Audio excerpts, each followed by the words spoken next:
আসসালামু আলাইকুম ভিউয়ার্স। বাংলাদেশের সর্বশেষ আপডেট সংবাদে আপনাদের স্বাগত।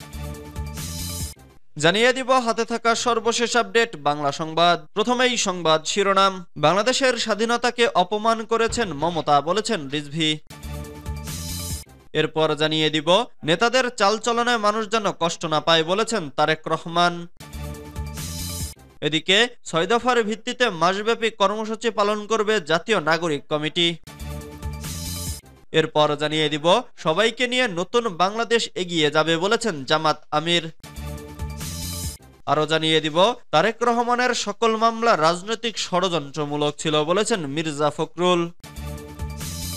সর্বশেষ জানিয়ে দিব আগরতলায় বাংলাদেশ সহকারী হাই কমিশনে হামলার ঘটনায় ছাত্র শিবিরের বিবৃতি। এতক্ষণ শুনছিলেন সংবাদ শিরোনাম, এবারে বিস্তারিত। তবে অনুরোধ থাকবে ভিডিওটিতে একটি লাইক করবেন এবং কমেন্ট করে জানিয়ে দিবেন কোন জেলা থেকে আপনি আমাদের এই ভিডিওটি দেখছেন।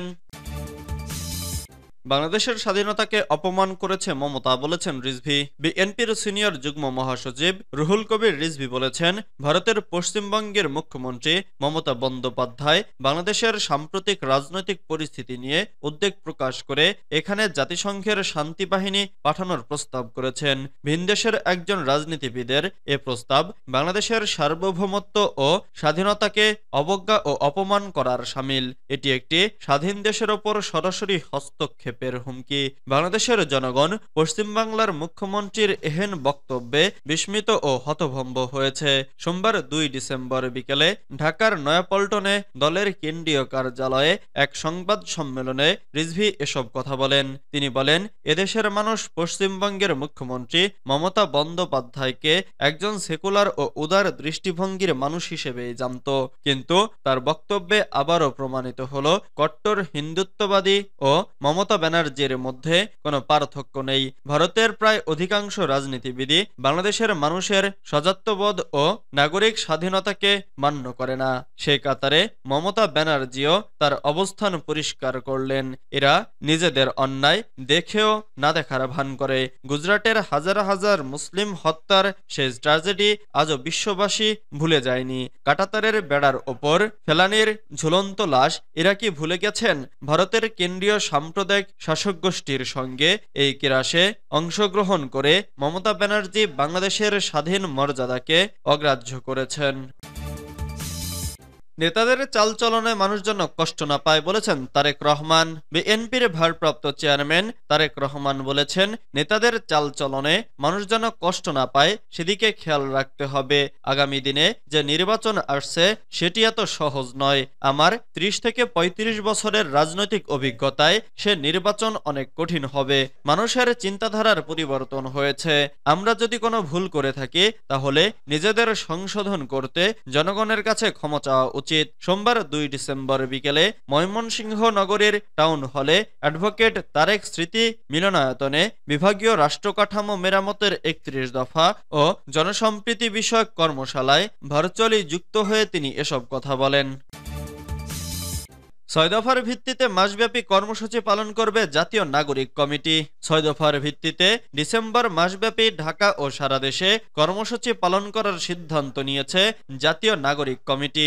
সোমবার ২ ডিসেম্বর সন্ধ্যায় রাজধানীর বাংলা মোটরে নাগরিক কমিটির কার্যালয়ে এক সংবাদ সম্মেলনে একথা জানান সংগঠনটির আহ্বায়ক নাসির উদ্দিন পাটোয়ারি। নাগরিক কমিটির দফাগুলো হচ্ছে, ভারতের সঙ্গে সব চুক্তি উন্মোচন করতে হবে, আসাম ও পরিবেশ বিরোধী সব চুক্তি বাতিল করতে হবে, ভারত বাংলাদেশের মধ্যে বহমান নদীর পানির ন্যায্য হিস্সা নিশ্চিত করতে হবে, দ্রব্যমূল্যের জনগণের ক্রয় ক্ষমতার মধ্যে আনতে হবে, গত ১৫ বছরে হিন্দু বৌদ্ধ সহ সব সম্প্রদায়ের ওপর হামলা ও ভূমি দখলের বিচার করতে হবে, পাচার হওয়া অর্থ দেশে ফিরিয়ে আনার স্পষ্ট ভূমিকা নিতে হবে ও অবিলম্বে শেখ হাসিনাকে দেশে ফিরিয়ে এনে বিচারের মুখোমুখি করতে হবে।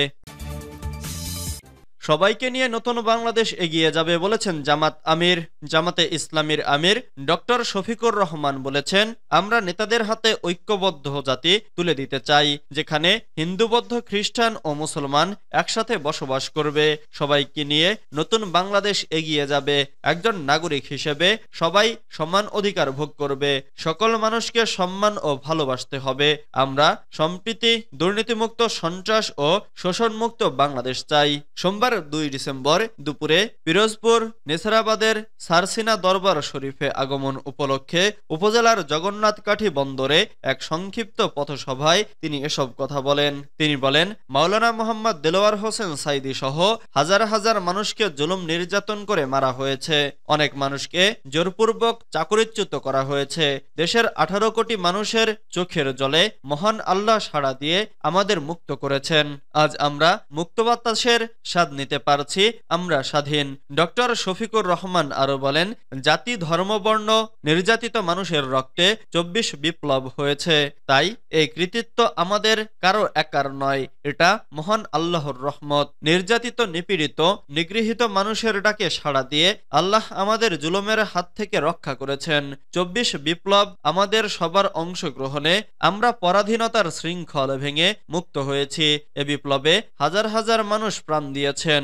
কেউ চিরতরে পঙ্গু হয়েছেন, কেউ হারিয়েছেন অঙ্গ। তাই এদেশ হবে মুসলিম, হিন্দু, বৌদ্ধ, খ্রিস্টান সবার। তারেক রহমানের সকল মামলা রাজনৈতিক ষড়যন্ত্রমূলক ছিল বলেছেন মির্জা ফখরুল। 21 আগস্ট গ্রেনেড হামলা মামলা থেকে বিএনপির ভারপ্রাপ্ত চেয়ারম্যান তারেক রহমান সহ সকল আসামি উচ্চ আদালত, হাইকোর্ট থেকে খালাস পাওয়ায় স্বস্তি প্রকাশ করেছেন বিএনপির মহাসচিব মির্জা ফখরুল ইসলাম আলমগীর। এক বিবৃতিতে তিনি বলেন, মহান আল্লাহর দরবারে আমি শুকরিয়া আদায় করছি। বিচারিক আদালতের রায় বাতিল করে 1 ডিসেম্বর বিচারপতি AKM আসাদুজ্জামান ও বিচারপতি সৈয়দ ইনায়েত হোসেন এর সমন্বয়ে গঠিত হাইকোর্ট বেঞ্চ এ রায় ঘোষণা করায়। বিএনপির মিডিয়া সেলের সদস্য সাইরুল কবির খান প্রেরিত বিবৃতিতে বিএনপি মহাসচিব আরো বলেন, এই রায় প্রমাণ হলো আওয়ামী ফ্যাসিবাদী সরকার রাজনৈতিক উদ্দেশ্য প্রণোদিত হয়ে এই মামলাতে তারেক রহমানকে অভিযুক্ত করেছিল। তারেক রহমানের বিরুদ্ধে আনীত মামলার অভিযোগ থেকে তিনি আইনগতভাবে মোকাবেলা করে উচ্চ আদালত থেকে বেকসুর খালাস পেয়েছেন। ঐতিহাসিক রায়ের মধ্য দিয়ে আবারও প্রমাণিত হলো যে তারেক রহমানের বিরুদ্ধে আনীত সকল মামলাই রাজনৈতিক ষড়যন্ত্রমূলক ছিল। আগরতলায় বাংলাদেশ সহকারী হাই কমিশনে হামলার ঘটনায় ছাত্র শিবিরের বিবৃতি। ভারতের আগরতলার কুঞ্জবনে অবস্থিত বাংলাদেশ সহকারী হাই কমিশনে হামলা ও ভাঙচুরের ঘটনায় তীব্র নিন্দা ও প্রতিবাদ জানিয়েছে বাংলাদেশ ইসলামী ছাত্র শিবির। সোমবার 2 ডিসেম্বর বাংলাদেশ ইসলামী ছাত্র শিবিরের কেন্দ্রীয় প্রচার সম্পাদক সাদেক আব্দুল্লাহ স্বাক্ষরিত এক বার্তায় একথা জানানো হয়েছে। বার্তায় বলা হয়, ছাত্র শিবিরের কেন্দ্রীয় সভাপতি মঞ্জুরুল ইসলাম বলেন, প্রতিবেশী রাষ্ট্রগুলোর সম্পর্ক পারস্পরিক শ্রদ্ধা ও আস্থার ভিত্তিতে হওয়া উচিত। একটি কূটনৈতিক মিশন আন্তর্জাতিক আইনের আওতায় সুরক্ষিত। সেখানে এ ধরনের হামলা কেবল আন্তর্জাতিক কূটনৈতিক সম্পর্কের জন্য হুমকি নয়, বরং দুই প্রতিবেশী দেশের পারস্পরিক সম্পর্কের ওপরও বিরূপ প্রভাব ফেলে। এ ঘটনায় কেবল আঞ্চলিক স্থিতিশীলতাকে ব্যাহত করবে না, বরং উগ্রবাদ ও সহিংসতার বিস্তারকেও উৎসাহিত করবে।